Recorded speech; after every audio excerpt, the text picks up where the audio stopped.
Hello friends, வாங்க இன்றைக்கி Karnataka style mango rice எப்படி செய்யலான்னு பார்க்கலாம். அதற்கு தேவையான பொருட்கள்: கடுகு 1 ஸ்பூன், உளுத்தம்பருப்பு 1 ஸ்பூன், கடலைப்பருப்பு 1 ஸ்பூன், பெருங்காயத்தூள் சிறிதளவு எடுத்துக்கலாம், மஞ்சத்தூள் 1/2 ஸ்பூன், கடலக்கொட்டை ஒரு 2 ஸ்பூன் எடுத்துக்கோங்க ஃப்ரெண்ட்ஸ். ஒரு மாங்காய் ஒன்று இந்த மாதிரி எடுத்துக்கோங்க. இதை நாம் துருவி எடுத்துக்கலாம். காரத்துக்கு ஏற்ற பச்சை மிளகா இந்த மாதிரி பாதி பாதியாக கட் பண்ணி வச்சுக்கோங்க. தாளிக்கிறதுக்கு கருவேப்பிலை சிறிதளவு, நம்ம கடைசியாக போட கொத்தமல்லி தழை எடுத்துக்கலாம். இப்போ இந்த மாங்காவை நாம் துருவி எடுத்துக்கலாம். இப்போ இந்த மாதிரி மாங்காவை துருவி வச்சுக்கோங்க ஃப்ரெண்ட்ஸ். இப்போது நான் ஒரு 200 கிராம் சாதம் எடுத்து வச்சுருக்கேன். இதை ஒரு கடாயில் போட்டு இந்த மாதிரி ஆற வச்சுருங்க. வாங்க இப்போ எப்படி தாளிக்கலான்னு பார்க்கலாம். இப்போ அடுப்பு பற்ற வச்சு ஒரு கடாய் வச்சுக்கோங்க ஃப்ரெண்ட்ஸ். அதில் ஒரு 4 ஸ்பூன் எண்ணெய் ஊற்றிக்கோங்க.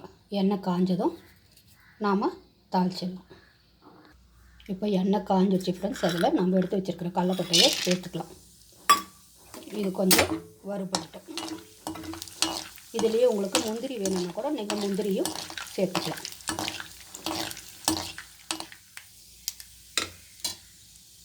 இப்போ கடலக்கொட்டை வறுபட்டுடுச்சு ஃப்ரெண்ட்ஸ். அதில் எடுத்து வச்சுருக்கிற உளுத்தம்பருப்பு நம்ம சேர்த்துக்கலாம், கடலைப்பருப்பும் சேர்த்துக்கலாம். இது லைட்டாக வறுபட்டதும் நாம் கடுகு சேர்த்துக்கலாம்.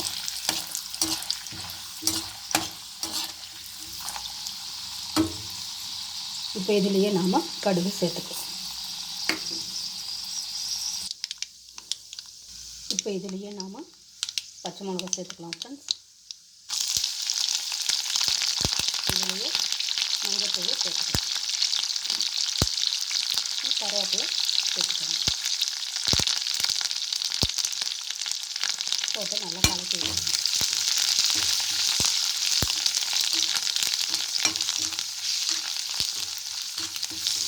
இப்போ இதுலேயே நம்ம பெருங்காயத்தூள் சேர்த்துக்கலாம்.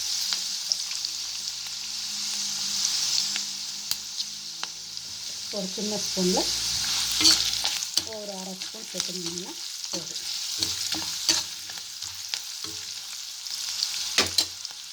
இப்போ நாம் அடுப்பை நிறுத்திடலாம் ஃப்ரெண்ட்ஸ். இப்போது அடுப்பை நிறுத்திட்டு இதில் மாங்காவை சேர்த்துக்கலாம்.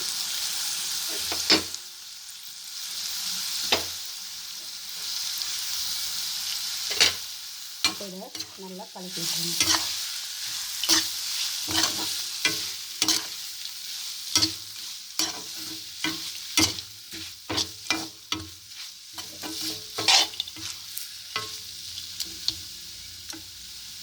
இப்போ நம்ம எடுத்து வச்சுருக்கிற சாதத்துக்கு ஏற்ற உப்பு நம்ம சேர்த்துக்கலாம். இப்போ நம்ம வதக்கி வச்சுருக்கிற இந்த மாங்காவையும் சேர்த்துக்கலாம்.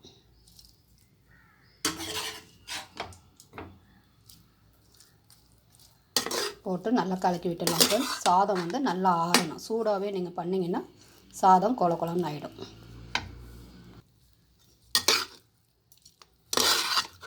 இதுக்கு கொஞ்சம் எண்ணெய் நல்லா தூக்கலாக இருந்தால் நல்லாயிருக்கும் ஃப்ரெண்ட்ஸ். இந்த மாதிரி நல்லா கலக்கி விட்டுக்கோங்க.